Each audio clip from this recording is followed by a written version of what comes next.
Hey, what's going on, guys? Aarava here, and welcome back to the Pitlane podcast, episode number 71 today for the 2017 F1 season review podcast here at the end of the year with myself, usual host, myself, Callum, Tom, and we're joined by Justin after quite some time. But yeah, you guys really like when Justin comes on here. So like we did last year with 2016, we thought we'd have the exact same group do a review of the season. We're going to go through team by team in reverse order. I'm going to try and leave timestamps in the description or the comments below. I'll try and pin the comments. So if you do want to skip ahead to a certain team and get our opinions on a certain team or driver that you like or support, you can skip ahead with that. But we're going to start reverse order. So starting with Sauber, and we're just going to kind of talk about their entire season, any highs or lows, or in the case of Sauber, maybe not much. I don't know. We're scraping the bottom of the barrel and we haven't even started yet. But that's the thing with Sauber. You've got to look at it on the whole of it and you think, well, they managed to score some points. They scored points. But that's about it on the whole of it. And it was by the driver that they've actually dropped as well with Pascal Wehrlein. But you've got to say, with a lack of investment, lack of development, this equals lack of results, and it's a shame to see because obviously Sauber's, I think, a team that we all love. Like we've all got at least a little bit in us, especially back in 2012 when they used to be such a good team, up at the front getting podiums. It is a shame to see them drop off so much, but with a bit of hope for next year, with different investment along the lines of Alfa Romeo, I think 2017 was quite the write-off before they'd even got to Australia, really. Yeah. Who could have seen Alfa Romeo coming, though? I mean, who could have possibly predicted that? I don't know. I've got a good friend called Aarav. You seem to know. You seem to be able to predict these things. Nah, that came out of nowhere, mate. It came out of nowhere. But I think, I mean, do you have anything more to say on Wehrlein? Obviously, I think it's a shame. Really great strategy. Obviously, it wasn't totally him in Spain. It was also his strategist. But a really great strategy in Spain with the one stop was really quite a highlight for him this season. And I've always said in previous podcasts, I feel like he has more potential. I don't know about you guys. Do you feel like do you think he's going to stick around? Like, are we going to see him again in a future F1 season? Do you think, do you think this is it? I think so. I've said before. I think eventually Ocon will move to Mercedes, and the seat will open at Force India. And also, you never know, Perez could go at some point. So I think that Force India seat could be an option for him. So I don't think it's the end of the road. Also, who knows? He might cut ties with Mercedes or something, and then open up options for him. But right, I'd like to see him back, definitely, because he scored points with Manu, he scored points with Sauber. Like, his record speaks for itself. I mean, he's had a few shaky races, but he looks promising, and it's a shame to have a driver like that not in the sport just because of same old, which is a shame, really. Yeah, given the hardware that he's been provided with in his F1 career, I think he's done really well. I mean, he's certainly better, in my opinion, than the vast majority of backmarker drivers that we've seen in F1 historically, at like Caterham and Manor and just the lower end teams. He's definitely up there. I don't know if he's a future world champion or anything like that, but then again, we haven't seen him in a really good car. So personally, I would like to see him back.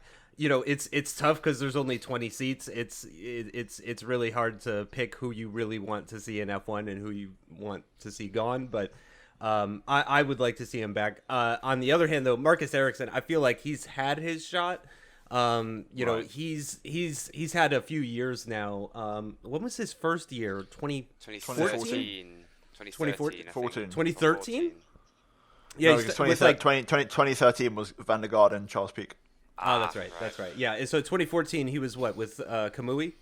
Mm-hmm. And I don't think he did all that well against Kamui, and he certainly didn't do all that well this year. I mean, his highest finish was 11th. It was just outside the points a couple of times, which, but unfortunately, that's not what people are going to people aren't going to look back and be like, oh, I remember he was almost in the points a couple of times there. No. So, I mean, it's unfortunate that that Wehrlein is gonna be gone, but I mean, I guess that's F1 in a nutshell. I'm looking forward to Charles Leclerc. It's literally what I was going to say. There's a positive. It's going to be interesting because that will sort of verify whether Ericsson is good or bad. As bad as we think he is, or right. So I mean, because he's proved himself already. Obviously, he's put in the results. I'll be honest.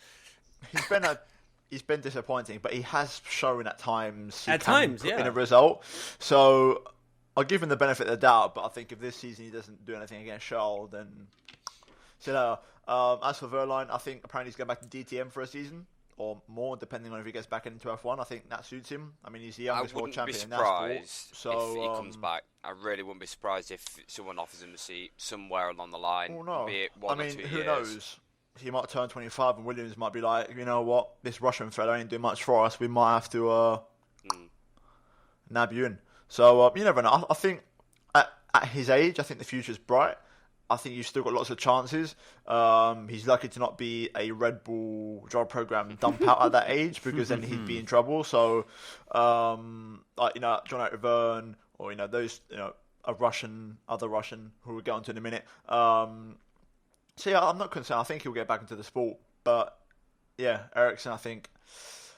In terms of next year, he's going to have to step up, because the guy next to him will be no pushover. I can just sense it already. In his first year, his debut in Formula One, I felt like, obviously we've all got him regarded very high in our ranks in terms of World Championship material. And if Marcus Ericsson can't pull his weight, then there is a certain Giovinazzi that can always step into that seat. There are plenty in the wings, as we've mentioned plenty of times in this podcast. But in terms of this year, I think the one high that they had was Spain, and the low was 2017. Yeah, as a whole. Everything else. I'd argue their high was the Alfa Romeo deal more than the points, because they're safe now. They've got backing and they've got a future. It's almost like that's good on you. You sat through the year. Good stuff. Well, basically, it reminds me of last year. Like, it's what Mano were hoping for but never got. But then somehow have got a end silver lining. So they managed to survive the season. And bear in mind, like, you know, old 2016 Ferrari power units, very basic aero until the last couple of races, where they like put in a bit of development. They got Vasseur there as the team principal. They got they signed the deal mid-season for the Longbow. I think it's Longbow financing, whatever it's called. Yeah. So they've had a few bits trickle along the way over the season, but I think, you know, for next year, I think I'd like to see them not last, and that would be a good step in the right direction for them. Hopefully so. Another team we hope to not see down the bottom end is the next team along, McLaren. Obviously, McLaren Renault next season. So you guys on the podcast have heard plenty talk about McLaren over this season. You know, we hardly mention them, actually. So it's the first time we're going to talk about them, really, this season. So obviously they're retaining Fernando Alonso and Stoffel Van Dorn. You know, I'm very excited.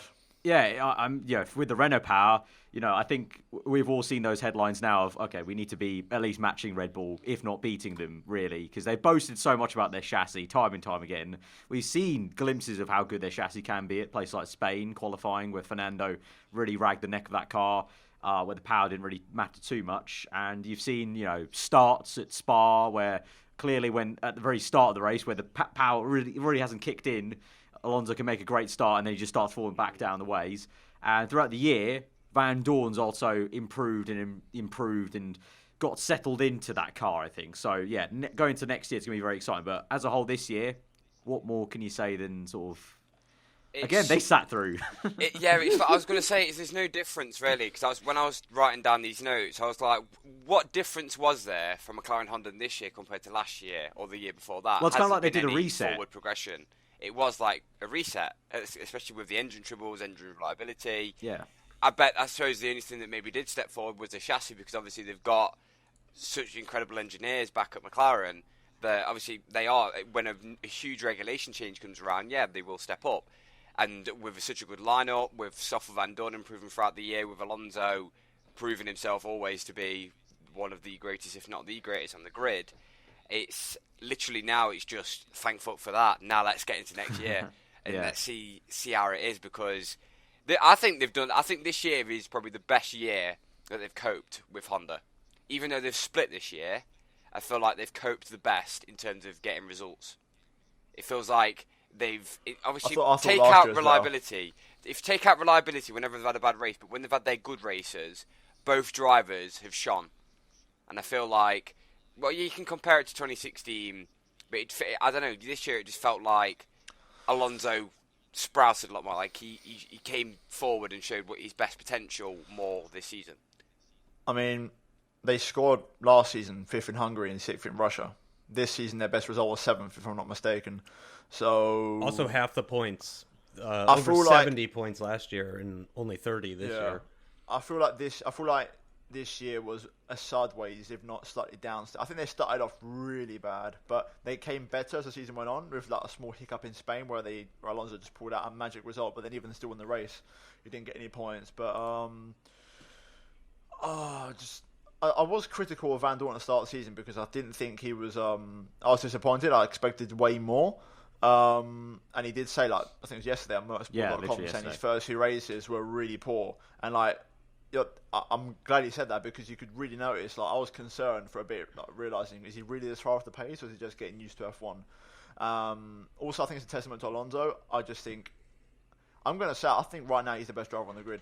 I think he's the most informed man in Formula 1, and I'm looking forward to seeing him next year with a better car, because I think through these 3 years, he's become an even better driver than what he was already. So I think if that car can sniff a podium, he's going to wrestle that and take it to the top of the podium instead. I think it's one of them ones where I think he's going to do some damage with it. If that car can finish a few races, I'm excited. I'm really excited. I think it's going to be really interesting. And overall, as for the season, what can you say? It's just been nothing special. Like, I think they got the reliability down towards the end. I know they still took engine penalties, but they weren't actually breaking down in races, if you know what I mean. Like, they were taking penalties and stuff from the back, but the actual races they were finishing. So maybe for Toro Rosso that will be something to keep in mind for next season. But for McLaren, I think it's been a very average season. I thought they were like, the issue was last year they were actually showing some promise last year, but then Honda said they got to the end of the development path or development tree on that type of engine, so they completely changed it all over the winter and brought this whole new version of Honda engine for this season. That's where the issues basically back to 2015 started again. So I just think unfortunately it's a project that needs more time, and McLaren don't exactly have that at the minute because they're pressed to win. So yeah, I'm looking forward to next year. Looking forward to it. At least they provided us another cracking year of memes and GIFs, and that was just all great. So from that side, and Jenson Button, they provided us a race with Jenson Button for one race, and that infamous team radio about peeing in his seat. So A plus and then on that side. And then Jensen got to watch, what was it, Verline go sideways up against the Armco? I mean, that was a very good front row seat. that was a pretty good. Yeah. But obviously this year it was a little bit different for McLaren because obviously they did take part in IndyCar. But they're not doing it next year, unfortunately. I'd love to see Alonso have another crack at it. But it's good to see that teams, I think McLaren kind of put their foot down this year and thought, sod it. Like, I think they'd literally had that much of enough with a Honda that... Sod it, we'll just do Indy 500. Why not? We'll just go off and do something else. And well, let's be honest, Alonso almost bloody won it until his Honda let go. Like, he was leading for a solid period of time, and every Formula One fan obviously all wanted him to win and everything. So, but I don't know what else to say more about McLaren Honda apart from. I think that was a highlight. The IndyCar race. You've got to say. Yep. And even that ended in the exact with same a blowout. way. I mean, who knows? The past 3 years. Who knows how Singapore could have ended if Alonso had made it through the first corner? I guess that's the only thing I can think of for them this season. Yeah. That's one of the biggest what ifs. Well, yeah, Singapore and Monaco were their best chances as it has been for a number of years now. You know, the street circuits, the low speed street circuits were their best opportunity. And in Monaco, they had a double retirement, and in Singapore. They had a 7th and a retirement. So, I mean, that could have been 30 points right there if they had done really well. But, I mean, Monaco was, and I understand Indy 500 was the priority. Right. And no slouch on Jensen, but obviously, I think if Alonso had been in that car for that Monaco, considering what he'd just done at Spain, he was in form. He was in form. That could have been their best chance to score points. So that and Singapore, especially for Alonso, because he was so promising going into those races, that could have easily been like 20 points to his name, like Justin said. So it's a shame, but I don't think they really cared that much, knowing how poor their car was. I think just also shout out to Alonso. I think next year he's doing a full World Endurance Championship with Toyota, I think it's pretty much a full except for one race which clashes with I think Monaco or something like that. there's one race he's going to miss next season, but I think he wants to do a full season next year of WEC. So if he does, fair play, and who knows, hopefully he'll win Toyota the 24-hour, because that's another story of bad luck and engine.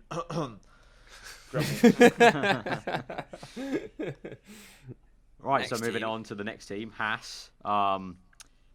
These the bottom 4 teams, all pretty much the same sort of story, almost kind of like just sat through, kind of tried their best. With Haas, it was it was frustrating to kind of see, because they want to move forward, and it's just like you can clearly see they just don't have really the funding or the resources maybe yet to really propel forward as much as they want. And also at times their 2 drivers can be quite reckless, to say the least. The thing is with Haas, especially Magnussen. Yeah, well, it's 2 different parts, isn't it? Because if you could say out of all teams, you'd say Haas would the most inconsistent. Because some racers, they'd be in the points. Yeah. Some racers, they'd be 19th. Like, they'd be stoned. I remember, like, there was races literally where Grosjean and Magnussen, albeit I think they had a few bumps with other people, which is, again, one of the troubles for that team. But they're running 19th and 20th, or last and second to last. And you think, hold on, this is a team that had an incredible debut season in 2016. And I think that's a problem. 2016, I think, kind of gave them the wrong impression for both the paddock and for the team themselves and the drivers. You say that, they scored more points this season than last season. It's true. But it does still feel like last year was... Yeah, it was more fireworks last year. There was more fireworks, it was a bit more... Yeah, because they're probably just that novelty factor, I think. I think compared to McLaren, not so much Sauber, I think compared to McLaren, I think McLaren are aspiring to go back to the very top. Haas is just not that case. I think they're just looking to, be a solid midfield runner. I think their livery changes over the season sum up their season progression. So I'll just leave it at that. And a phrase which I won't say, because I don't want. There's a phrase that obviously stands out, which I won't mention in case this video gets into trouble. So I guess we know what YouTube is like nowadays. They're in that very, very tight part of the field. They were only 6 points off Toro Rosso and only 10 points off Renault. So I mean, if they improve marginally more than those 2, right, they can be in the top 6 of teams, which is, I mean, that's impressive for literally the newest team on the grid and from America. It's definitely good, but I do agree that I think they expected more at this point. I think they kind of expected to be maybe top 5 material already at this point. I just hope they keep with it. Obviously as an American, I'm super excited about having an American team. And I think it's important for the future of the sport in America to have an American team. So I hope they keep going. I don't want them to get discouraged or anything. I like both of their drivers, believe it or not. I know Magnussen's gotten a lot of flack. I really rate Grosjean very highly. I think Grosjean's even a little bit better than Perez and Hülkenberg, if I'm honest. He may not have the consistency, but they're all kind of in that same skill level. But I really rate Grosjean, and I think Magnussen had a difficult, he had like a Kvyat year where it's like everything was like in his head, like it's all mental stuff going on. I still rate him as a driver, and I still like them as a team, and I love Grosjean and everything. I just hope they don't get frustrated, because they don't need huge gains in 2018 to go up several positions in the construction. I think driver's mentality, they need a big step forward to feel like they actually are making a step forward, even though they might be only making tenths improvement every weekend. But you just think back across the season. You've got the incident between Palmer and Grosjean at Russia at the start. You think, you think of the incident between Magnussen and Hülkenberg at Hungary. You think, it's just little things which you think they could have picked up points here and there if they just were a little bit. Yeah. I think the drivers are good. Like I do believe that Grosjean's a good driver. Obviously, he has had a very big past in Formula One. But I'm just thinking, on the broader perspective, do Haas need a driver that's a little bit more consistent? Maybe Wehrlein. I was going to mention that earlier when we were talking about Wehrlein, actually. I could see Wehrlein at Haas. I could see Wehrlein at Haas. That would be pretty funny, if you know what I'm saying. Also, the thing is, with I just want to bring this up as well. What's up with the Haas brakes? Like the whole every other race, Grosjean complains about brakes. I don't know what they need to do. Bad as last year though. They need to talk to their manufacturer or something. Sort Did they something use out. Brembo? Yeah, I think it's Brembo. Brembo, mate. I mean, isn't that what Hamilton uses as Brembo as well? The majority. I think so. Yeah, I think a lot Right, of so- the cars I think use Ferrari uses Brembo. It must be their vent system for the brakes, or Maybe, I can yeah. only, or it's the front wing isn't Like, we're providing talking enough about cooling. little gains here to just make him more consistent. You know, someone like that where he's not Get having some to bloody brakes Fix on the it. brakes. Yeah, he's not having to complain or be at one race. Didn't he like complain on the radio about he was actually scared for his life Yeah, about he not being able was, to brake yeah. properly? Like, so if you maybe fix that part out, maybe he'll actually score a couple of 10 points. It's just, you see Grosjean locking up, it's basically just shot, another drink. Yeah, It is quite Here comes the a complaints. common occurrence, but yeah. I don't know. I think that's the thing with Haas. I think next I think year they've had a they steady can make season, a step like- forward. I hope just they do. I don't know. I have no major expectation for them. I Oh, just yeah, think no, if I look on paper, Renault really should be ahead of them. McLaren should be ahead of them. Really, Williams should be ahead of them. Like there are teams that by default just have to be in the upper echelons of F1. I understand they can drift down the order, but realistically speaking, the only team I can see them beating is Toro Rosso. So in that regard, I think they've done pretty well because even Force India, even though that's a team that has never been a higher up team, like they've always been like Jordan, like down here. I'm talking like lower half teams. That's the only other team I can think of, maybe. But I just think, like going back to Grosjean, I mean, just that overtake on Stroll in Abu Dhabi just sort of shows that Yeah. he is a good driver. You know, that he can do when the car's working for him, he can pull something out the bag. And Well, bearing in mind that was think fighting over 13th place as well, or whatever it was. I think Grosjean's had his like. I think he qualified like 6th a couple of times this season or 7th. Like he's had a few like shiny moments. Didn't So Magnussen get in Q3 at all this year?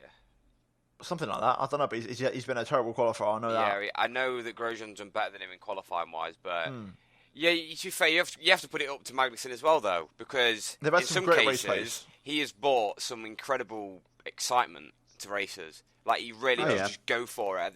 There's him diving inside. It's a bit like obviously he just scares the other drivers off, but that's the sort of thing you kind of need on a racetrack. He just people can jump out my way. I don't really care.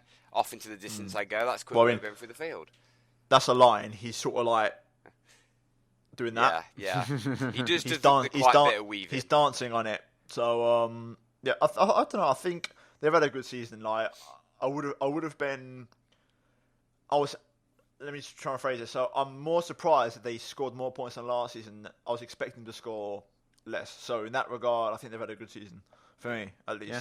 I mean, even the what was it? I can't remember the guy's name. Steiner, is it? Yeah, Steiner. Principal. Yeah, he said, I think literally yesterday or 2 days ago that he was like, our team's proving that you can just come into the sport as a bit of an independent. Obviously, have some support from Ferrari, but right. you can come in as a relatively new team and actually Survive. and actually survive if you're smart Right. about it. You're And not being, winning, but yeah, you can get along. Yeah, you can get along. You're not going to just crash and burn after like one or two, like one. They one need year, to do a basically. Force India, really.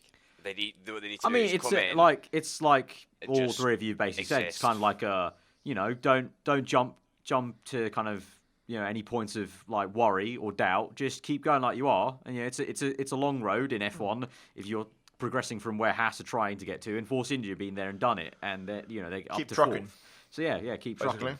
and we're not even saying that Force India are there because they aren't there yet. Oh well, but- as in like they're getting there. As in Yeah, like, race winning. This year is fourth, which is a pretty big deal for them, comfortably fourth. Well, like, yeah, I think we're going to have a rave huge about for Force them. India by the time we get to there. But I think, do you know what it is? I think it's just skewed off by the fact that you think of the drivers. Grosjean, he's starting to get on now in terms of Formula One terms.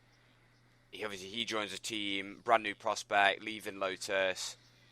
Thought, yeah, this might be my route to forward. But I feel like Grosjean went there with a slightly wrong mentality. Obviously, Magnussen went there because he had nowhere else to go. But I And don't because know. he's better than Gutierrez. Yeah. Oh yeah, that yeah. Better than Let's not Gutierrez, forget. Let's not forget. I that do not train rate wreck. Gutierrez Let's at not all. forget I am that train so wreck. glad he's out of F1. Holy crap. Yeah. Right. Shall we move this on then to Toro Rosso? Yeah. P7. Which part of Toro Rosso? Well, which yeah, part of their half dozen drivers that they had over the course of this year? Toro Rosso is get a a tricky stopwatch one out. because even by Franz Tost admission, even the guys who ended the season for them, Gasly and Hartley, had a very difficult circumstance to just step in and try and survive in 6th and keep ahead of Renault. They're very topsy-turvy season. And kind of classic Toro Rosso, really. They start off really, really well, and they just don't have the funding and the resources to continue on the development, and they kind of fall off and try and live off their successes in the first 7-8 races, kind of like they have done before. It's a shame, isn't it? Yeah, really? it is. Because I was excited we had by really this high year. hopes. I was very I excited did. for them. I think we're forgetting Sainz's 4th place in Singapore, aren't we? I'm not, because I was just looking Well, at it. yeah, but it's. I mean, it was Singapore, mostly Sainz. let's be admit though, honest. Singapore was a very big blip in Yeah. terms of a race. So Massive yeah. asterisk on Yeah. that one. So, like, But Sainz I think had no, 54 it's- points. Toro Rosso had 53. So obviously Yeah. he moved partway through the season. Oh, yeah. So, Yeah. like, that was the Carlos Yeah, Sainz show. All But year long. Sainz had a few 6th places, didn't he? Yeah. 7th. He had a few good results. So, I'm saying like one half of the garage. if we go That was driver mainly by one driver team. through that team, because obviously we've got quite a few to go through. Sainz, like basically what we're trying to say is, it was basically Sainz's team, and then he went off, and they didn't really do else after that. When you look, and then you look on the other side of the garage with Kvyat, what can you say about him, really? Oddly enough, Kota was his highlight. Literally, the one race he gets roped back into Formula 1, Yeah. and then gets kicked out again, And scored a point. to give Max Verstappen another win. He gets kicked out. It just doesn't. That guy must be a little bit mentally scarred after this season, surely. Like, Well, in I terms bet of he's still mentally scarred from being dropped from Red trust Bull. issues with any team he's employed by now. Yeah. I do think like if Williams are looking for a Russian, I think that would have been a better bet, to be honest, than the one they want to bring in. But that's just my opinion. Yeah, I rate Kvyat, to be honest. I mean, I do as well. I mean, He I don't think he's outscored Ricciardo in Verstappen 2015. level. I don't know if he's Sainz level or not. But I mean, he's a solid midfielder. He had a really bad He year, falls some in really that rotten Grosjean luck. category. Right. He falls in that pool of drivers. Right. For me. He outscored Ricciardo in 2015, and then he only had 3 races in 2016 before he was dropped. Like, give the guy a break. I thought we were going to see 2015. Kvyat. The funny at thing Sauber. is, he scored a podium before the race he was dropped. Like before he Yep. was dropped, In and China. he scored a point. And he scored a point in what was maybe his last race in Formula 1. So I don't know. I think the guy has. It's one of them things where wrong place, wrong time. He's taken some hits. And it just goes to show how mentally consuming Formula 1 is. And if you're just if you accumulate that bad momentum, you're toast. Well, I mean, they didn't score any points, which I didn't really realize until I actually looked at the standings. But they were retire, 15th, 13th, 12th, 16th. So To be fair, but again, Toro Rosso lack of development at the end of the season, and the engine car issues is- they had. Like at the Right. end, there was like talks about we don't have enough parts to last us the weekend. So Yeah, I don't think apparently that they weren't helped. even going to turn up in Abu Dhabi. Hey, That's Red Bull, like- can we borrow yeah. some screws? Yeah, so I don't think that helped. It's like Todd said, it was a very difficult pool to dive into for Hartley and Gasly, and I hope they have a real nice crack at the whip next season. I'm looking forward to how they progress. But yeah, it was very difficult. are we But going to expect much from next year, though? from their car, no. From them, No. hopefully some glimmers. I I can't would see expect them anything. to be battling with Haas. I expect McLaren's going to overhaul them. Renault is probably just going to pull further ahead of them.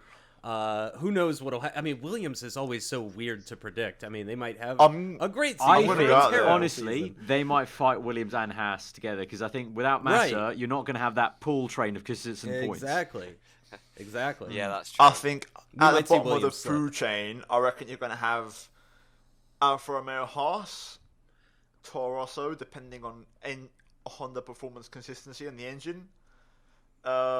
Williams, realistically speaking, as much as it hurts me to say, because I just can't see them progressing. I think Haas will be a little bit further up, but I think Sauber and Williams will be a little bit higher. I think Williams and Toro Rosso could be and Toro Rosso maybe just a little bit further down. I think the back marker next season, or the back marker team or teams, is going to be interesting. But to be fair, it's been 2 seasons now since we've not had really a back marker, if you know what I mean. Right. Yeah, like since like the HRT in the traditional sense, Manor days, like even Manor, like last season, like they had a few races where they were scrapping it out. Yeah, they released there and the scoring points. Yeah, Austria. Like, this year, yeah. like the Saubers would always be in and about sort of thing, you know. Like you'll never see the Sauber like 2 laps down. I don't think you've seen it all season. I like that sort though. That sort of back I marker. hated. Do you know when you just had the default teams at the bottom and you just Right. like, oh, They're I wonder racing who's each coming other. 17th. Yeah, No, is it going to be who's coming HRT 17th? or Manor? I hate or that Caterham? part of Formula 1. I think that was a bad part of Formula 1 back It like was. the early 2010s where you just expected them teams. That's a bad thing Plus to have. 4 laps. It's Plus, like yeah, it's plus- like in football or whatever. Are they You gonna never be have that. plus You don't have it in 4? any other sport. Or plus 5. Plus 4, plus 7, plus 9 laps. Like, really? What's the point in you turning up? Like, well, that's the thing with Toro Rosso now, because it's just you can't predict much They could be because they've got a last Honda next engine season. next year. Exactly. They could be bottom, and that would be, I think, just imagine if they were bottom next season. Like, I think they would have a very similar situation to, like, I think performance-wise, their drivers, especially Gasly, would be a bit like Van Dorn sort of thing. They'll have a few points here and there, but I don't think they'll accumulate enough to maybe not be last. I'm just thinking now, like, what if Toro Rosso finished last next season? What would Red Bull do? Ooh. And would anyone buy them? It'd have to be a manufacturer. Well, I think one though. thing's for sure, Red Bull would definitely not want to be with Honda then if they're last. And it's like, it's Well, like that's really the the- beauty of next year, isn't it? The fact that if Toro Rosso trial the Honda engines and it doesn't go well, Red Bull could just be like, right, okay, Aston Martin, you can make us some engines, please. We'll go that route. It's almost like they're split, because there was a rumour earlier on in the season, before the Aston Martin thing sort of gained some traction, about Red Bull wanting Honda for 2019 onwards. But they want to obviously use their test dummy Toro Rosso team to try it first. So I think they're sort of 50-50 with Aston Martin or Honda. So that'd be interesting. Can we just talk about Brendan Hartley for a couple of minutes? Great hair. Love his hair. Oh, yeah. Great hair. Love his hair. And his return to F1 is even better, isn't it? It is just kind of one of the stories of the season, really, isn't it? Or the stories of Formula 1 in recent years, because no one's done it before. No one's returned At the like young that. age of 28. Very, very young. Old man. He's it's quite a strange situation, that is, and the fact that he's actually been given a seat for next year is just mind blowing. To say that obviously they have been trialling Kvyat. They had Kvyat in their top car at one point, and they still believe that Brendan Hartley, a guy who hasn't touched a Formula 1 car for probably about 5 years, is getting a go. So fair play to him. We've raved about him a lot. Now he just needs to kind of step up, because I feel like if he doesn't step up, next year might be his only season in Formula 1. Yeah. Yeah. I don't wanna be harsh, I feel but- like he's going to be held to an even higher standard than other new drivers because of his age and Well, even stuff, compared to Gasly, probably. Right, 'cause- right. Well, yeah, especially compared to Gasly. But yeah, I mean, he really does need to perform really well. But he seems to have the right attitude. I don't. There's something about the Australians and New Zealanders, like they just all seem to have the best attitudes. Like Mark Webber, Daniel Ricciardo. I mean, like they're just like the nicest guys in the They world. turn up So- and get on with it. Right. I'm rooting for the guy. I really am. I had no idea. When they announced him, I was like, Who? Brendan who? let me Google this guy real quick, because I have no idea who that is. And then once I saw that he was in WEC and had the success there and stuff, I'm like, well, obviously, he's a solid candidate. I wasn't like, who is this guy? Get him out of here or anything like that. But Out. but yeah, he's gonna be expected to beat Gasly. I would assume, just because of his age and experience. Yeah, you expect it, but let's hope that the engines work for him next year, because he's already experienced Honda-itis at the end of this year. Almost, pretty much. And But, Honda-itis. moving on to Renault, slap bang in the middle, not nearly middle, P6. Obviously, it's 10-car grid, so it's difficult. But Renault, with 57 points, just getting ahead of Toro Rosso at the end there, and obviously now with a very exciting lineup, which we all wanted to see for a while. We've been saying this since, us three. We've been saying it for since Silverstone, pretty much, since we did that in-person podcast. Since the rumours came in about Sainz going there, we wanted that lineup, and so for a full season next year, like Tom said, they're one of the teams where you'd expect them, but they should be making that rapid progress up the order. Being a factory team, being bloody Renault. This season, Parma, obviously, that's a whole separate bit of the tapestry, which kind of they cut out very harshly and kind of just threw away and try to forget about. But Hülkenberg, very solid, and then Sainz at the end there, straight in the car, looked very comfortable in that Renault. So Hülkenberg had a very good season. I think it's gone under the radar with all the driver swaps because he was on that 6th place vibe, whether it was qualifying or race for a lot this season. That 6th place. It was like P7 quali all the time. He was bothering the Force Indias, which is impressive. Yeah. And then obviously the signs happened, and the spotlight was on him. But then I remember Sao Paulo? I think Hülkenberg finished 6th, and also Abu Dhabi as well. Abu Dhabi, Hülkenberg finished 6th. They had a good couple of results. Yeah. Like in that race, Hülkenberg finished 6th, Sainz finished 11th, and that 6th place gave Renault the points to overtake obviously the teams around them. So I think Hülkenberg's just about coming to his prime now. Like I really think he's at that age, floating around that 28, 29, 30 mark. I think around there you're coming into your prime. So I'm really looking forward to it. I think it's going to be really good. Do you know what impressed me about Hülkenberg this year is he's still got that fire. He's still got that fight and passion, even though he's battling against fellow teams such as Toro Rosso, such as Force India, McLaren. It was just like after qualifying sessions, where are the McLarens? I think it was in Singapore. Where are the McLarens? Did we beat the McLarens? Yes, and he was genuinely celebrating over it, or beating the Force Indias. He was always having that fight, and whenever he fucked up, for example in Baku, he was so annoyed with himself, but he always bounced back with it. And he really, really did impress me this year. And obviously, for the first half of the season or more, he didn't have anyone really pushing him, but he still didn't let that really get to him because obviously it was still a brand new car. That's the thing. Get on with it. It could be scary with someone pushing him next season. I mean, could even be better. That's pretty interesting to imagine because he's had Gutierrez. Was it in Sauber? Was it Gutierrez he had as a teammate at Sauber? Mm-hmm. Yeah. Paul Di Resta, Palmer. His last decent teammate was Perez at Force India. That was the last time he had a proper scrap, and he didn't have really good teammates prior to that. But you're right. Yeah, Sainz is going to push Hülkenberg. Hülkenberg's going to push Sainz. It's crazy to think, as somebody who came into F1 like full throttle in 2012, I just started going nuts with it. It's so interesting to see Hülkenberg now like the head of the team. You know what I mean? Like he's the team leader. He's the old guy at the team. I remember when it was his first race in 2010. Exactly. Bahrain. I'll go back to last season when the move was announced, and I called it. I said, I think it's a genius move. Yeah. It's looking that way. I think it's just one, like Cal said, he enjoys the new challenge, I think. I think he just, but he needed that move because he was never going to get signed by Mercedes, Ferrari, or Red Bull. He had to take that risk and time it. And when the time came, go to Renault. Because, I mean, on paper, like if you look at Renault last season, they couldn't get out of Q1. So for him to take that risk, it paid off. And I said last season, I could envision him maybe making something special. My only concern is maybe his age, because he's pushing 30. If he's got a few years in the tank still and he wants to go until he's 35, I reckon there could be some good times ahead of him. But obviously, what would that mean for Sainz? He's like 5 years younger, so that could be really interesting. But I just think, I think it was earlier on in the season when we had a podcast, and I sort of brought it up, and we just sort of realised, I think he got Q3 in Australia. And I sort of mentioned it, and you realise because in like the last race in Abu Dhabi in 2016, they didn't get out of Q1, and it just made you realise how much they progressed over one winter. So why couldn't they go that step again this winter? Like I just think more than McLaren, they're my dark horses for next season.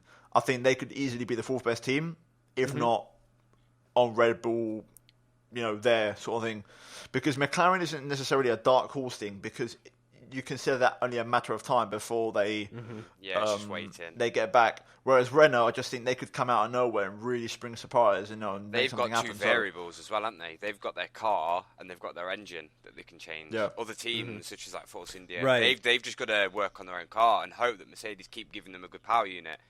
Whereas they're a manufacturer. That's the key. They got money. They got money. They've got resources. Flexibility, they've got the really, drivers. in design. Like, you can build the you can change the engine and be like, oh, we're also going to build the car this way, so it's going to work perfectly for our car. Other people will have to make their car work for our engine, but we can just make it how we want. So there's only 3 teams that can do that in all of F1, and they're one of them. So, and obviously that's what McLaren wanted to do. Envision. That's what they envisioned. They hoped that they could make the engine themselves. That's what Toro Rosso are hoping, that they can work with Honda, and that's how they're going to make some gains on other back-market teams. It didn't work at McLaren. Also, we'll see. bear in mind, they've got their home race next year, and also Formula E. Yes. Sorry, Renault putting out Formula E, so obviously where is that money going? Into F1, yeah. So, they are they're throwing all their cards at this. You can clearly see they want this. They can sniff the kind of comeback, and they want to throw everything at it. This is what I envisioned this last season when the second they signed Hülkenberg, I was like, right, okay, they mean business. They mean business. Like and that's why I was like, okay, I'm excited for this because this could be a real dark horse project. And when they got signed as well, even though he's on loan, just one season, that's what it needs. I think that could be permanent. I mean, it depends because obviously they've got the Ricciardo contract situation, which is still up in the air, which we haven't really spoken about, and that could obviously. If Ricciardo doesn't re-sign, maybe Sainz could go into Red Bull. So what's nice is the fact that a rumor actually came forward. 'Cause obviously, what if Ricciardo and Sainz switched? Ricciardo's contract was up at Red Bull. That'll be interesting. Wild rumor. It could work. Could not be wait. quite Do interesting. you reckon Sainz gets much of a say in it though? No, obviously I reckon it's really loan, just isn't he? it's really just Ricciardo and Horner butting heads at this point, and then it's kind of like. He's sort of just sat there like, I'm happy here at Renault, and then it might be a case of if it was to fall through like that, it'd be kind of like pull your collar, like yoink, we need you for this seat. Here you go. Yeah. Well, let's just hope Sainz stays there and keeps doing good moves because that Cota move, one of the moves of the season. So. That was lovely. And then we can all remind ourselves of Jolyon Palmer and his monstrosity of a Malaysian Grand Prix. Also, I'll put this out there. They've got that FIA guy coming on board as well. So that was a little bit controversial. They're throwing all their they're throwing everything in the kitchen sink. Yeah, like I'd say watch out for Renault because it could be. Yeah. I don't think many people. I think everyone was saying like, McLaren will be back. Williams will improve. Ferrari are gonna. No, for sure. I think they're the team I'm most excited about. Really, but I don't think people realise. I think Renault are a sleeping giant who is awakening very quickly. The complete opposite, almost a giant that is slowly sleeping, is Williams. P5, Massa obviously gone, and him being the only really big consistent guy in that team.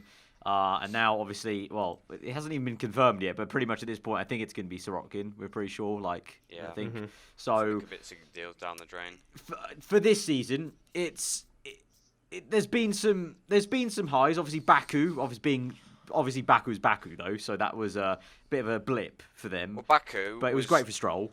The only driver that wasn't the top 3 team to make it onto the podium. The only driver. Usually it's drivers Sergio on the podium. Usually it's Sergio. Yeah.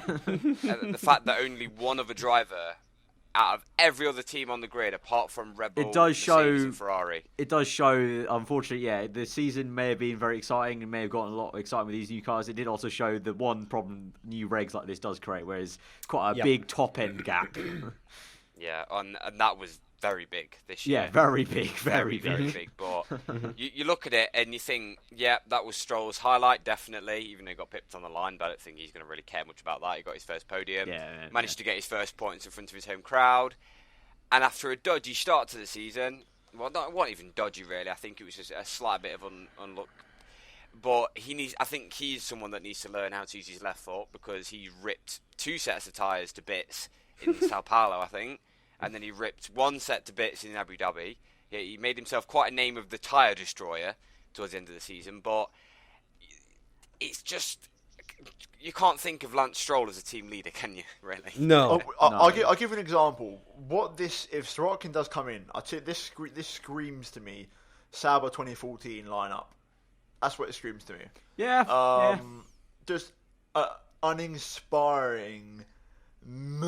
Like, they could easily not score any points next year if they're not careful. Like, Sauber in 2014, you would have thought they'd scored a couple of points, but they just never scored a single point all season. So, I could see something like that happening. To be honest with you, it's just a lineup where maybe Stroll get a couple of points, but it will be the first. Like, Stroll can do the job, but I just don't see that car progressing forward. It will be the first car, I think, if I'm speaking correctly. I think that's going to be completely now spearheaded, like overseen by Paddy Lowe so far, because I think this year's car was still designed last year by whoever the guy is that went to Sky. I can't remember his name. But yeah, so that's the only kind of promising thing there, is that it's the first car now they're going to produce where it's all under Paddy Lowe's supervision. That's a big hope, obviously. That is. One person. Yeah, well, it's Paddy Lowe. I mean, we've had that in the past. We've had your James Allisons, your Adrian Newey's. Even though F1 these days is about the 100-staff team, there are these few little figures in F1 still that do exist, where it's like, this guy is so good at what he does and managing people at what he does that they could turn something around a little bit. To be fair, you can't really argue much about money either, because if you think about Adrian Newey when he bought Red Bull to what they are now, when he was developing that car in 2010, obviously chasing the title, even in 2009, they had very little money in comparison to, for example, the likes of McLaren and Ferrari. Oh, yeah. But then again, in 2009, they were up against Braun, who had even less money than that. So that was back in the glory days. Red Bull have always had money, though. They've had money, Red Bull. But obviously now they've got a lot more, because they've got 4 constructors titles, and they've got a lot more sponsorships than what they had. Obviously, they are a sponsor-based team, so they are going to have money anyway. But the fact that obviously now Red Bull have made such a name for themselves in Formula 1, they've obviously got a lot more now. But Williams, okay, they've got constructors titles, they've got history. I'm just going to say, from like 30 years ago at this point. If they don't pull nothing out of the bag next season, just wave goodbye to the Martini sponsorship, and then from that point onwards, it could be a downward spiral, to be honest. I mean, it's got to be so hard to be a Williams fan. I'm not a Williams fan. I don't dislike them or anything, but it's just got to be really difficult. I had to support Williams for the Abu Dhabi Grand Prix weekend. It was difficult cheering about what they could do that weekend. I'm going to be honest. Like, was you cheering when Lance Stroll got overtaken? They're a lovely team. The hospitality was amazing, but it was hard watching them on track and being like, all right, I'm cheering them on. It's Massa trying to go for some, tiny points, if not just, basically a nice, good last race. It's like you were saying, like they have the championships in the past, but it's even longer ago than when McLaren was winning championship, and like people already are forgetting about McLaren winning championships 10 years ago. Never mind, what Williams also did in the 90s and stuff like that. We were saying this line back in 2012 about Williams. And so we're just bringing the line back because they're their blip of 2014, where it's like, oh, maybe they're on the resurgence again. And, no. Right, yeah, and that's the thing is that's why it's got to be so hard to be a Williams fan, because they were so low in like 2012 and 2013. Well, they had the one win in 2012, but yeah, 2013 they were like the second or third slowest team, like really, really bad. It was just not good times for them at all. And then they come back up, and now they're getting like podiums. They're still not winning, but they're getting podiums, and then right back down they go. They had one season of success, and already they're slipping. Yeah. They had a Valtteri Williams Bottas. is a funny one. It's because they do a lot of this. Yeah. Over history, like. More than other teams, I feel. Yeah, they won the championship with Villeneuve, the last one to date in '96, and then after that, they literally just went like straight down to the ground until 2000, when a certain Colombian came along, and the brother of a 7-time world champion, and also a bit of a better team on board, and they had a good 4 years there with BMW coming in, building a good team, and then when BMW left, progressively up until 2013, they just sort of went. And then back again, Martini, reg change, up again, had a couple of good races, couple of good seasons, and then just back down again. I don't know. I just ain't seen enough for me to look at the team. They had 55 less points this year. 55 less points this year. 138 in 2016, 83. And again, part of that, I think, is what we talked about before, where this year the top teams are, getting even more of the points. There's less opportunities to grab podiums and stuff like that. They did have a certain Valtteri that's Bottas part of it, but picking up the podiums. Right, exactly. Who's now obviously at Mercedes, so it's I think that's the thing. I think they, out of all the teams that were hurt by the spreading out of the field from the front pack and the mid pack, Williams are definitely the ones that I think struggled the most. I think, but in comparison, you've got teams such. It's not always a bad thing because in comparison, Force India have almost relished that because they've gone, look at all this space in front of us.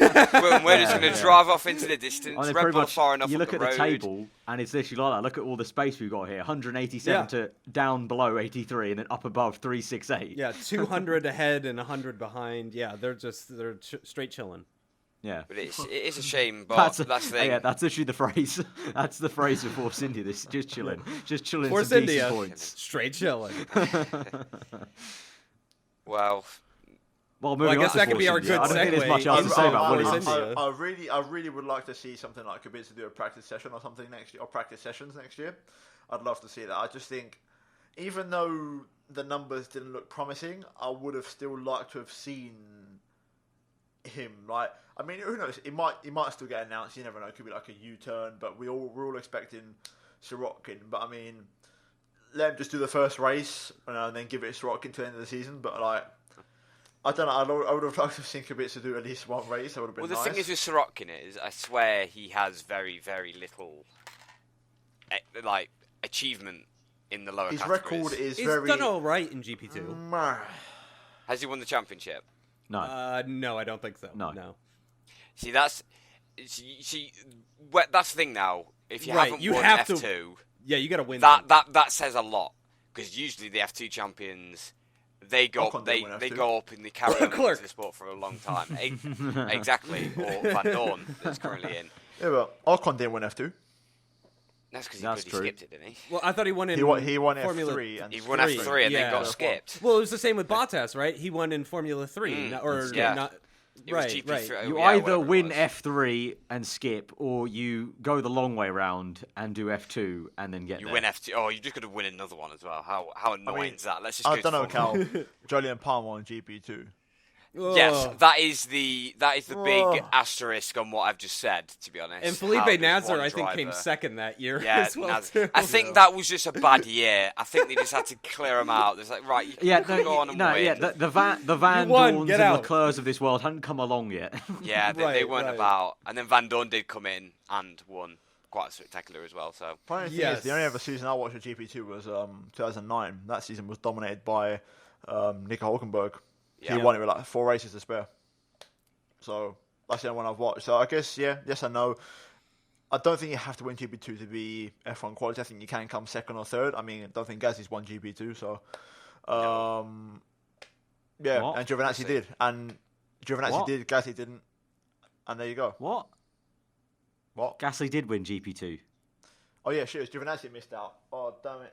You've messed that one up, mate. He did win it. Nice theory. Trim that out, bro. Trim that out. It's because of the G's. Yeah, just cut that one out, yeah. We'll cut that one. Moving on. Right, so moving on.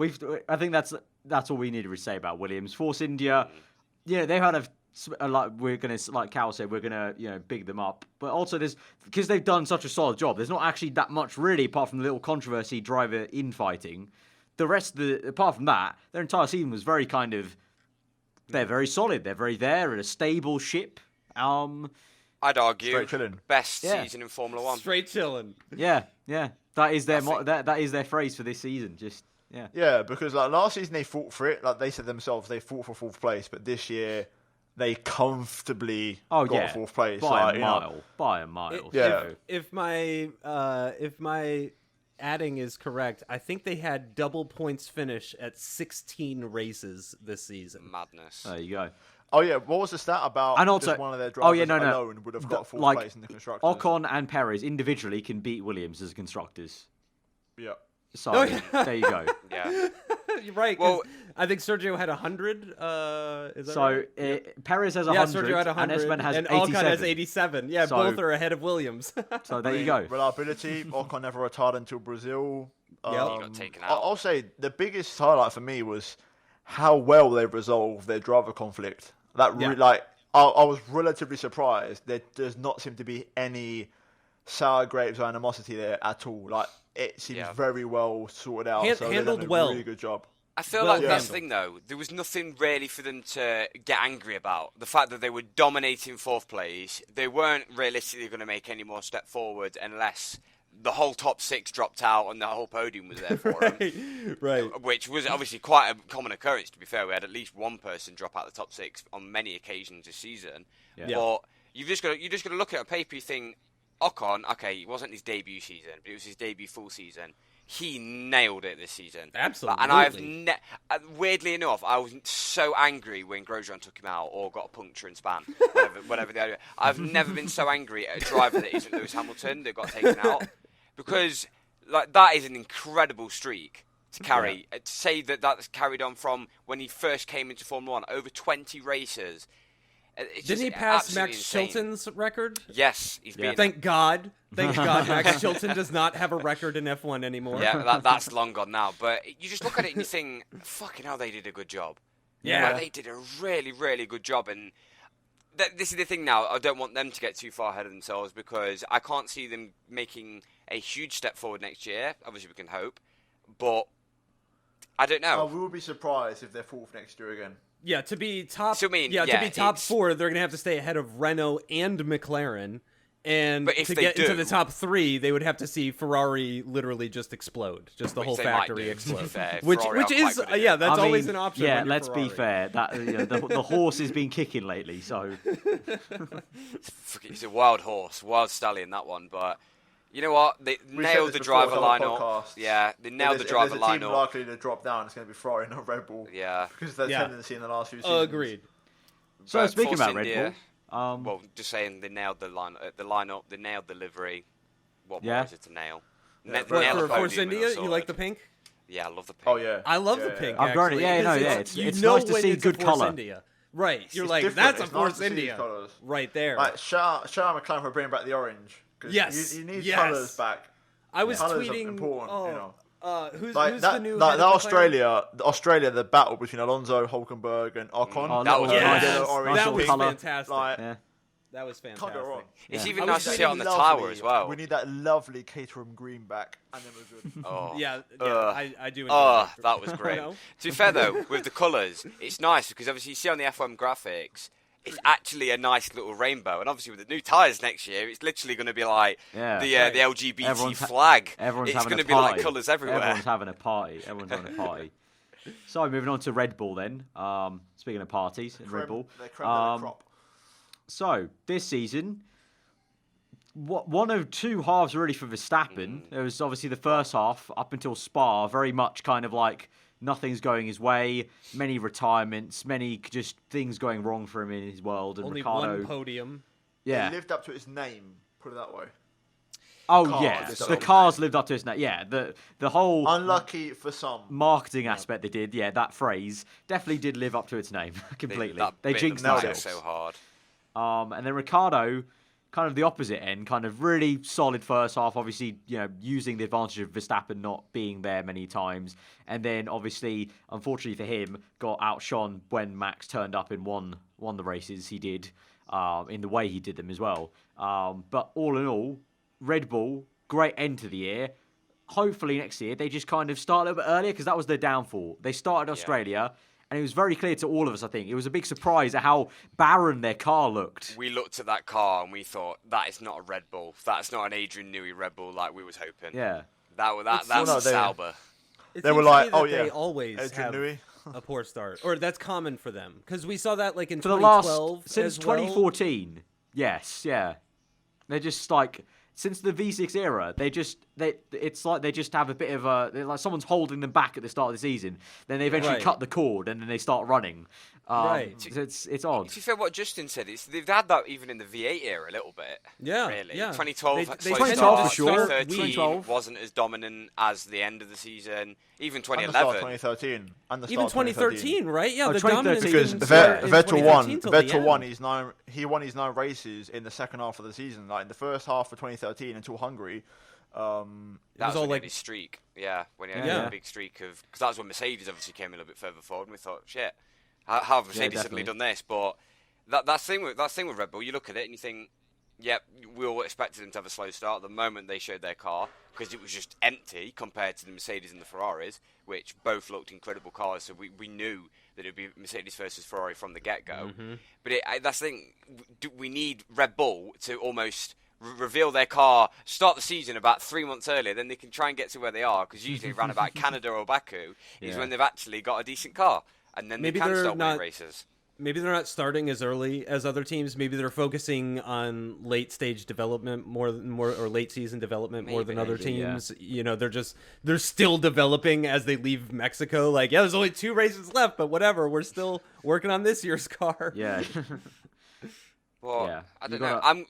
They got wins at least. I feel if they didn't get if this was a winless season, I feel like that would have ruined the morale for both Verstappen and Ricciardo. I feel like this would have been a tough, and also their team. Season. I think also just the team as well. Yeah. Oh yeah, but in comparison to like you contrast it to all the retirements, pretty good.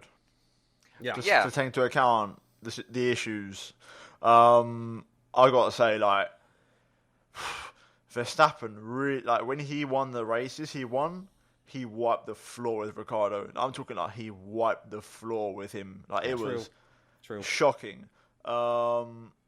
Ricciardo needed that end of the season to arrive for me. There wasn't much talk about it, but for me, he was getting slapped by Verstappen. It was pretty bad.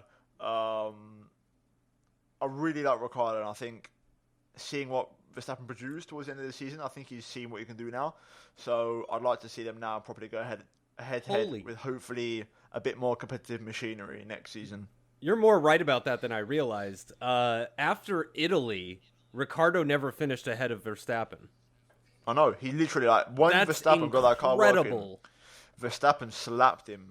In fairness to him, he did have quite a few retirements and engine issues. Three retirements. Compared to Verstappen at least, but obviously Verstappen got his bad luck out the way at the start of the season with Canada, Baku, Bahrain.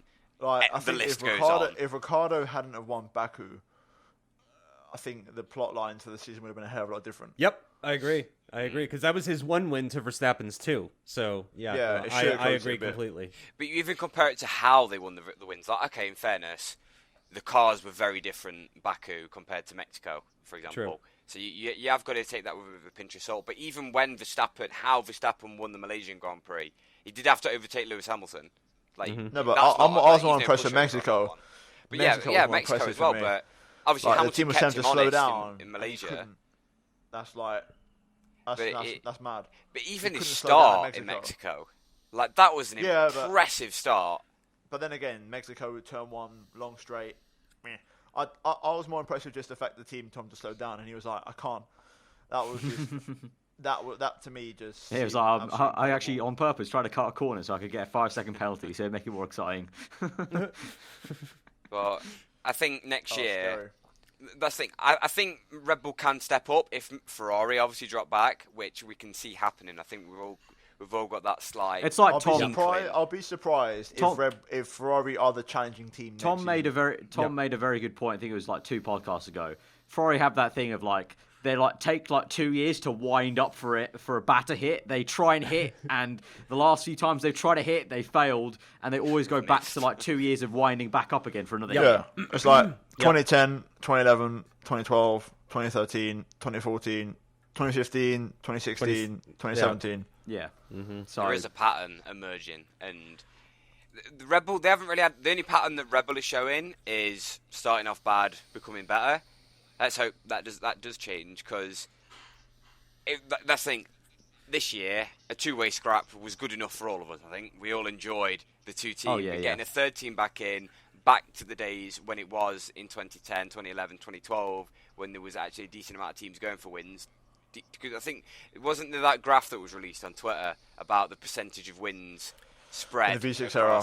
Right. In some ways, this was not a good season, but in other ways, I think it was I almost prefer to have that battle between Mercedes and Ferrari rather than having a ton of overtakes in the midfield. This season was the best season since 2013. Because for me, 2013 wasn't even that bad a season. People like to just call it Vettel domination, but until Hungary, until Hungary, was really it was even game. Alonso won in China and Spain. Hamilton won at Hungary. Rosberg, I think, won at Monaco.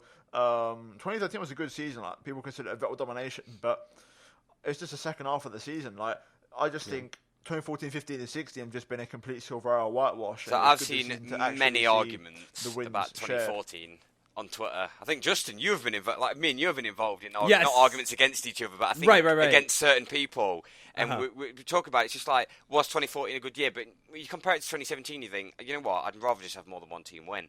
I'd rather have more than two drivers go as for much a as win. it can be a great fight, but it's just nice. It's almost it kind of sounds like a childish thing, but it's just great to see two different coloured cars going head to head. All right? Exactly. Well, also because then you have two full teams like support. You know what I mean? Like picked against each other.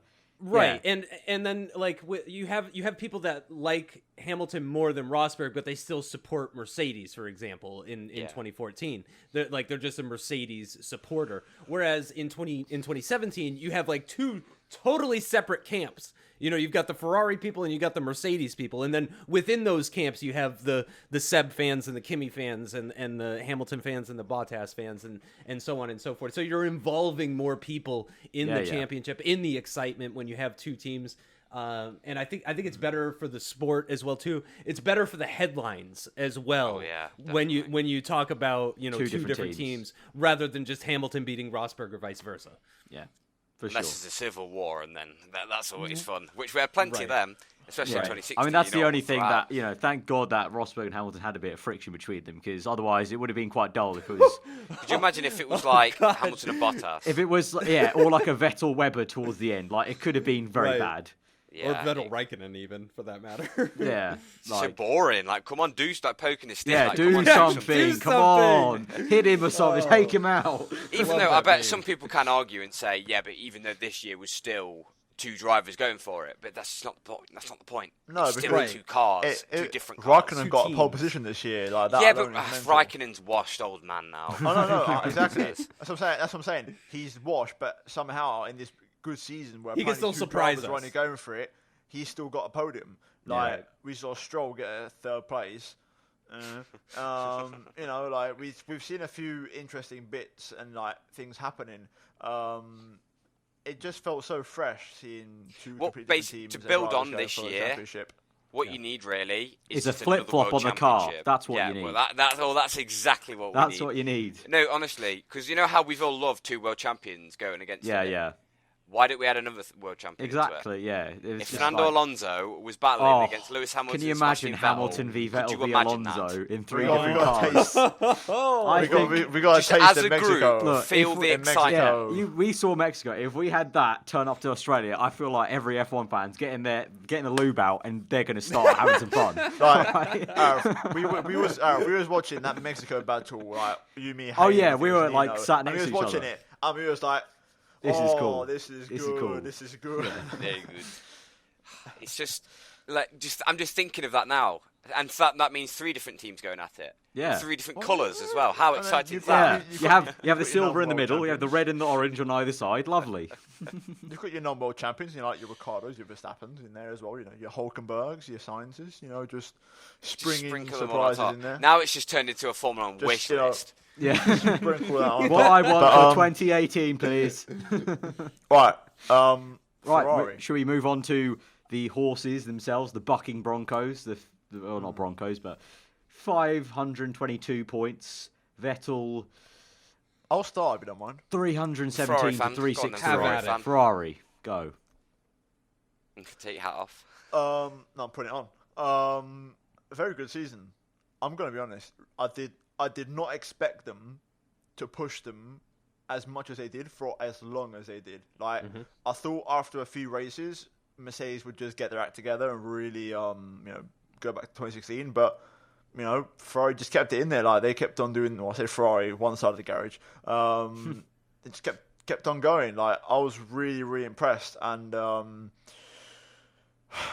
it's wishful thinking. I do fully expect Red Bull to be the close team next year, but then again, based off of them going against what they normally tend to do this season over past seasons, maybe they might be close next year straight from the get-go again. I mean, we spoke about last season, the law of diminishing returns, with like Mercedes not being able to really go much more now. So like, even if Ferrari have like a dodgy car, they'll still be in there, But But I think overall they've had a really good season. Like you talk about everything that happened right at the end of the season, Baku and all that sort of mumbo jumbo. But you got to be realistic. I did not see Ferrari have I would have never put Ferrari down to have as many points as they did in the constructors and drivers this season, or wins, or even a Raikkonen pole based off of last season where they went backwards severely compared to 2015.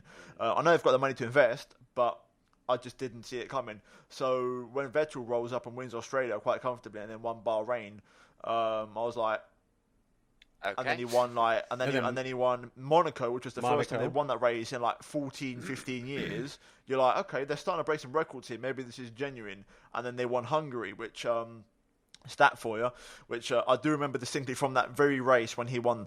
The driver that wins Hungary has never gone to win the championship since 2004. So really. So you knew at that moment? When he won that race and that happened and I heard that Tom was like, nah, that's it. I was like, right, okay. It's funny you say that. That's true, isn't it? You think So about all the winners. The last person to do that was Michael Schumacher won that race in 2004 and he went on to win the championship. That's mad, that is. It's funny you say that. I've never won the Hungarian Grand Prix in career mode when I've won the championship. So that's actually a stat that holds through in the game. That's a very weird. You think of all the winners throughout the years. That's weird. Last year, Hamilton won Hungary. Who won the championship? Rosberg. So basically, next, what you're going to say is Hamilton's going to get told that, and if he's in the lead next year, he's like, nope, no, sorry, no, not enough. I'm going to go get. No, take it to the flag. Take it to the flag, bro. Finish it. Yeah. No, I think you make a good point. Overall, Ferrari. A really good season. Like they broke stats that they don't normally break. Like for example, the 1-2 at Monaco, really half a second faster. Like it was really comfortable when they qualified as well as they did that race. Just all the little details, various pole positions, Vettel, especially in the first half, almost their every car race. just was that car that worked everywhere. Like Mercedes were the ones this might be our crap track. Ferrari just rocked up our car's pretty good here as well. We can't write it off. I've got to be honest. I mean, even if Singapore hadn't happened, Ferrari still had 2 of the first 3 places on the grid, and Mercedes were a bit farther back, so you never know what could have happened. So. But then you also look at Japan, who's he won Brazil as well, so I think Malaysia he had good pace. Season. He started last, and he finished 4th. So I think they had a good car. I definitely think in the second half of the season Mercedes had the better car. First half, I wouldn't say Ferrari had the better car, but they were more all-round car. They definitely had the more all-round car. Like I said, I think went this to every year track. it came down to the tyres because Mercedes had the better car all season, but I think Ferrari knew how to work the tyres better the first half of the season because even they were saying last season when they tested the thicker tyres, that you can see Ferrari, they were the only team to bring this massive rear wing to test these tyres out last year, whereas Mercedes and Red Bull used their 2016 base car. So they obviously put in the effort to get to know these tyres, and that showed until about Silverstone, which odd enough we won't talk about. Well, that's just them being they were just idiots there in that race. I think it just sums it up though with the whole season, isn't it? It's just we've never known exactly who's going to win. When trying to make a prediction, it's just been a wild guess more than anything. You can always say that the staple things throughout the season were Mercedes is going to work in the cooler conditions, Ferrari will work in the warmer conditions, and that was right pretty much throughout the season. Until you think, oh no, Spain, and then you think it's certain ones where you go, oh no, and then obviously Red Bull threw themselves into the mix at the end of the season, and it did that. The fact that there was 3 teams going at it towards the end of the season, it did give us a 2010 sort of vibe where it's peak and trough throughout the entire season. It's nice not knowing that. But with Ferrari, let's hope they can break the cycle. Let's hope they can hit the ground running again in Australia. The fact that obviously Hamilton got pole in Australia, we all thought, here we go again, until we got to race day. He got stuck behind a certain Max Verstappen, and it did change. So obviously Mercedes have got to do a little bit of research and development into following other cars. I think which would be the main thing for Mercedes. But let's hope with Ferrari because they've had a good season. Don't want heads to drop. That's what I feel like. That's the problem. I feel like it's been so long now. It's just. I think it's easy for with the failed with Alonso, failed with Massa and everything in the past years. The last championship was 10 years ago. Because. I'll give an example. Michael Schumacher won his championship in his 5th season at the team. Yep. It didn't happen immediately. He took him this is what Alonso lacked, because Alonso was there for 5 seasons, and in his 6th one, that's when Vettel rolled up and won 3 races in that season. Yeah. Yep. So, there's always debate about who's the better driver. What if Alonso had driven that 2015 Ferrari? All that sort of stuff. But I think Vettel's just got to hang it in there. He's still got time on his side. I think I'm going in with low expectation for next season. I'm fully expecting Red Bull to be on top of Ferrari. I'd be surprised if it's the other way around. But at the same time, based off of this season and how against the grain of what they tend to do how often it's happened this season, I could see them maybe staying where they are and building on that for next season. But I'm not going to get carried away. I think they've had a great season, and even if next season doesn't work out, I fully expect next season to be Kimi's last, and I mean that now that Charles Leclerc is in. I really hope. I pray. Yep. I pray. Yep. And then we will have Charles Leclerc and Sebastian Vettel possibly for also 2019 Ferrari. If Vettel doesn't bug off to Mercedes. Ferrari, maybe invest in a better brand of spark plugs, hey? Maybe, yeah, cool. That's the sad thing, isn't it? Their downfall this year Little was their spark plug reliability ruined issues. that race. Little spark And plug. you look at Malaysia with Kimi. You look at Japan. Hamilton never retired once though, right? Yeah, that was also the thing there. Hamilton was very consistent this season. Very, very consistent. That's where you've got to give it car- to Mercedes. Did Bottas retire? I don't think he did. Once in Spain. Spain, Mm-hmm. yeah. Well, there you go. I mean, like, That was that one only retirement. between a combined 40 races, if you know what I mean. So that's where the basics of F1 still have a big silver factor bullet. to play. But I just think Ferrari had a really good season. I don't think you can put it past them. I think based off of last season, I know they've got the resources, but they still have to put those into practice. And I think they had a really good season. Really, really good season. Yeah. Can't fault them. Yeah, Right. I think their success next year Spot plugs. is heavily dependent on what happens with Mercedes and Red Bull. If No, I think it's. I disagree. I think it's just what they do with themselves. Really? Because they tend to be their own worst enemy. Like I think they're more motivated this year though than recent. 2016, they seasons. hyped up their own car and it turned out to be an absolute pile of dog shit. So they just That explains the Ross- media blackout, though. Ross doesn't it? Brawn said it before. They just have to go quiet and not give hype, and then just turn up and see what they can do. And see what happens. I do. That's one thing I do want to talk about, the media blackout. That sucks, man. Like, I really wish they get more involved, because you look at all the content that's being put up on their website and you think to yourself, what if we had a Sebastian Vettel quote or something? I hope that changes. That'd be nice, because I don't think it will. I think Ferrari are going to be stubborn like that. They won't change. Yeah. they're just stuck in Yeah, our ways. it's a very Ferrari thing. I mean, that. yeah, I don't think they'll be changing anytime soon with that stuff. Yeah, no, I think they have a good chance to still. I would agree with Tom to be like where they are kind of now. I think they just honestly and this will be a little bit dig, to be honest, at Ferrari. They need to make better use of their extra money they get for being Ferrari. They really haven't used it in the last 10 years. They haven't used that extra money they get for just being them. Very wisely have they. So I think they need to go do some homework on that to really use that wisely. Because I don't think they're going to drop off dramatically. I don't think. We're not going to see like a 2009 where they're like No. midfield. Or like I think they're motivated though because of the success of this year. I think they're going to be more motivated than they have been in a really long time. I liked Vettel's approach after Japan. I liked the way he was going about it. He seemed like more than ever he became a team leader after Japan for Ferrari, where it was like the whole shaking the team's hands going and around the all whole that. team, keeping them so motivated. they've got some hope there. Let's just see. And as for Mercedes, well, a bit of a diva of a car, and a diva of a car that Hamilton managed to wraggle across and eventually smash it, really.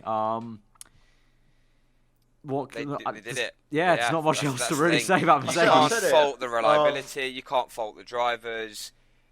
Tyres. It was just tyres For me- that they were main issue.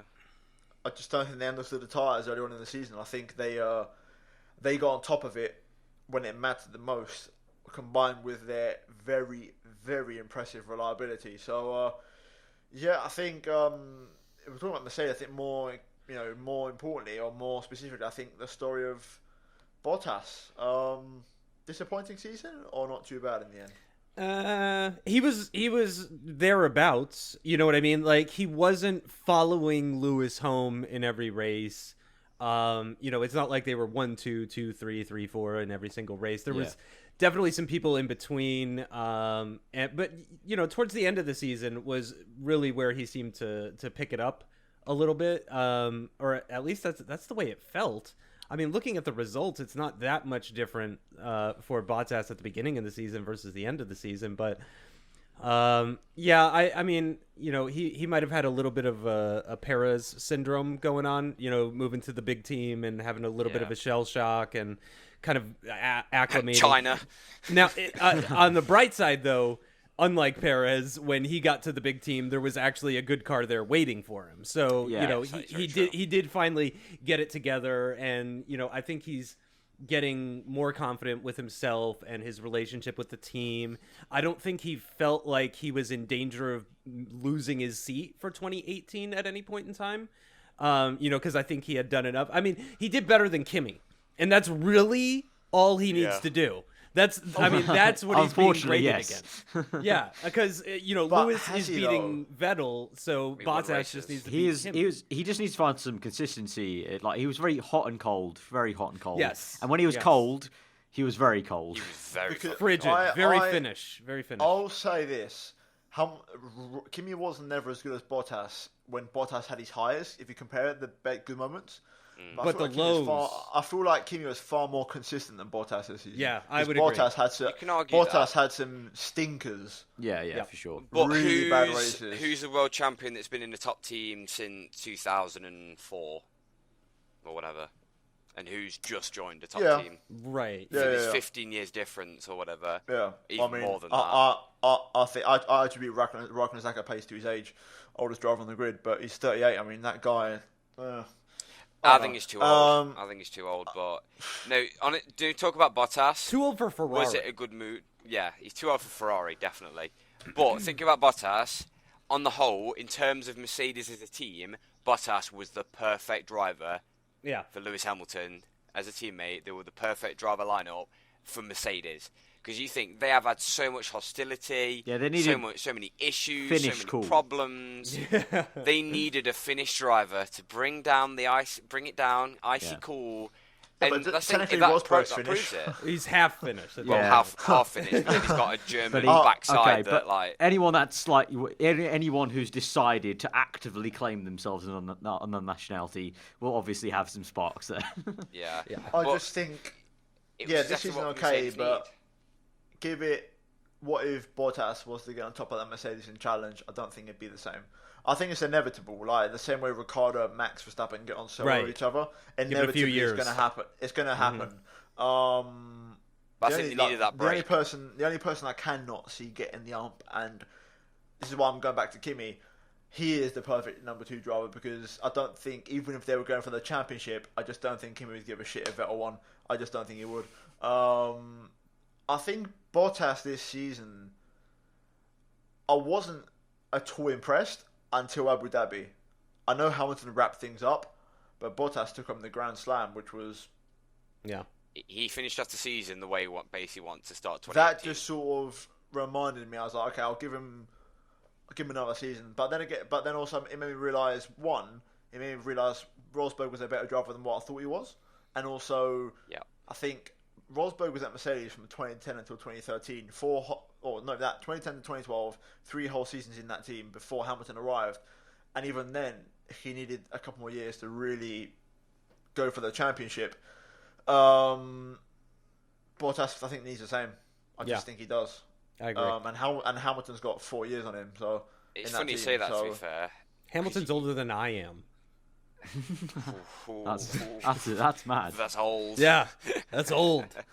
That's real old. I mean, he's only older by like a week, but he's older. I think on the whole, it's funny Tom brings it up because if you've got to review 2017 in one way, 2017 has proved how good of a driver Nico Rosberg was, and it's sad when you think about that. A world champion was still being questioned even after he'd taken the world championship. And it's just no salty one realised fans, really, at the end of the day, a lot of it. Yeah. I mean, that's sport. Even if you have one guy that's worse than another guy, he can have his year. I mean, because it's so close between all these drivers. You know what I mean? If you put them all in equal equipment, I'm sure it would be 3 or 4 tenths separating first to last. I mean, it would be marginal. And that order would change based on the circuit, and based on the weekend and stuff like that. That's just the nature of sport. So, I mean, if you put Rosberg versus Hamilton every single year for 10 years, I have no doubt that Hamilton's going to win it probably 8 times of those 10. But Rosberg is up there. I mean, he's an incredible. He's a world-class driver. As many F1 drivers are. So, and I think Bottas could get there as well. I agree though with Tom. I think he needs a little bit of time, and he needs to build up to it. He's not just gonna come in and boom win the championship straight away. But if he keeps down the path he's going, he's got himself a seat. Unless Ocon swoops in and takes it. So, and he can keep winning races, keep bringing home those trophies and everything, and improving his resume so that when it does happen that he leaves Mercedes, he'll have an opportunity somewhere else. I mean, maybe he'll be the one to replace Kimi. I have no idea. If Ocon repeats this season next year, Mercedes have a problem for 2019. Yeah. Because do they lose their already existing world-class driver, or they lose out on a potential future champion? Or do they just miss out on the fact of maybe signing Sebastian Vettel or Daniel Ricciardo, whose contracts will be up? Yeah, true. Right.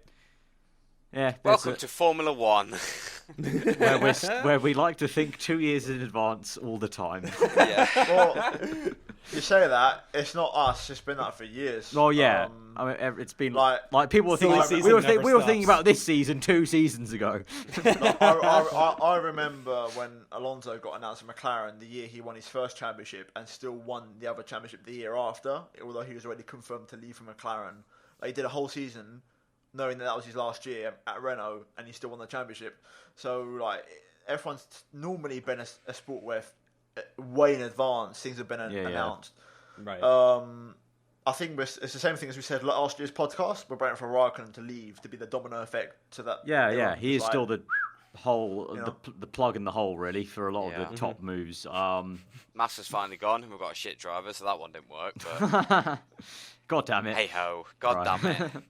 But I guess that's every single team done. That's our 2017. Kimi to Williams. Career suicide, that is. Have a nice. Jesus. Drinking the Halo, boys. Yeah. So that's our 2017 season review done with myself, Callum, Tom, and Justin. If you have enjoyed it, hit that like button. As Tom said, roll on 2018 in the flip-flop cars. That's going to be interesting. I guess really, the next podcast will be that's the driver view. Finish the podcast like that. Yeah. I have one question for you. Go on. Rate the season out of 10. Ooh. 7.5. 7. And you? Oh, I didn't hear you, Carl. What you said? 8. I'm gonna go with Justin. 7.5. Yeah. I think we can all agree. Best season since 2013, 12. Yeah. Because I rate 13 or 12. Because I rate 2012 like a 10 out of 10, nearly. So right. it's like, 2012 on a scale of 2012, I would say this season's like a 7. 2012 was a meh. 2012 was the best ever. Unbiased. Yeah, that's because Schumacher had a shit season and fucked off. Mercedes can be bothered. I think we was all concerned at the start of the season about what the regs would bring, but in the end, I think we all can agree it was pretty good. They found a good season in spite of the regs. Yeah, in spite of the regs, because it still was an issue right till the last race, and there's still issues to fix with that. And also, I still to this day maintain I don't like the whole it's pretty much a one-stop every single race. Like, I would like to see a few more pit stops. I think that was interesting. I think a lot of people were surprised by what type of racing we got because of the more durable tyres. Because the overcut definitely became a thing this year. The overcut, definitely. That wasn't really much of a thing in the previous 4, 5, 6 seasons. Been a while since in the overcut. Also, we haven't seen drivers push in flat out for the whole race, having drivers out of breath for a while.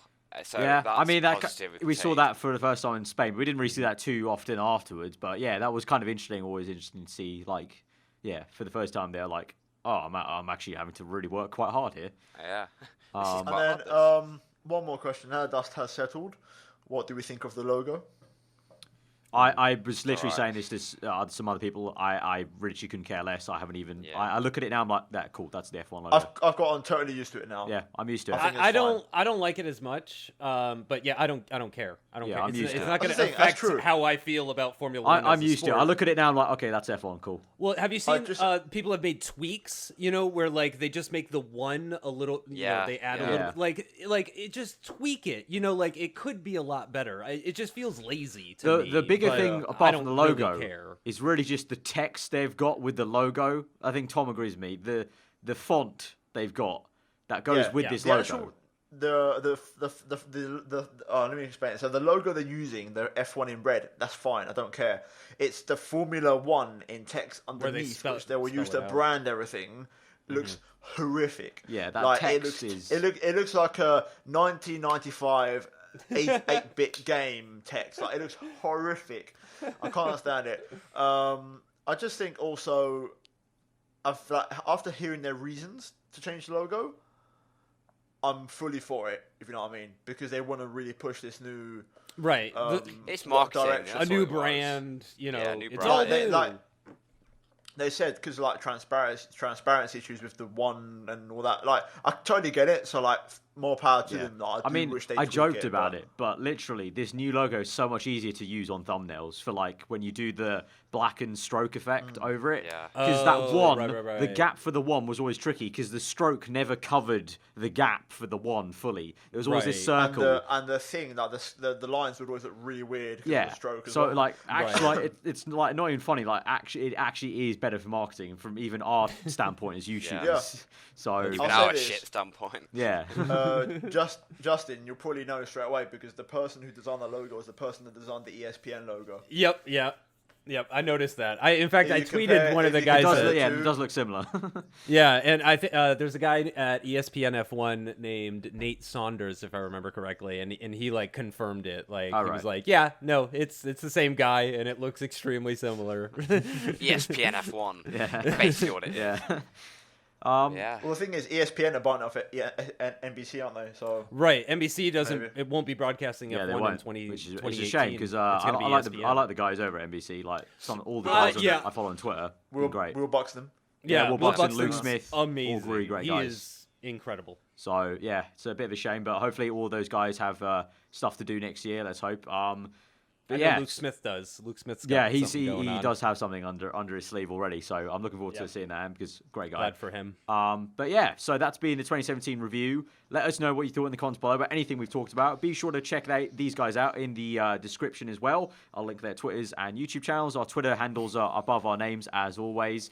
And yeah, we will see you in 2018. I guess the next podcast will probably be for the pre-season testing or just before pre-season when the cars are revealed. Just after then from us. So we'll see you then. See you in 2018. And that's been the Pitlane Podcast, Season 2, if you will. And we'll see you guys next time. Hope you enjoy the rest of your day. Goodbye.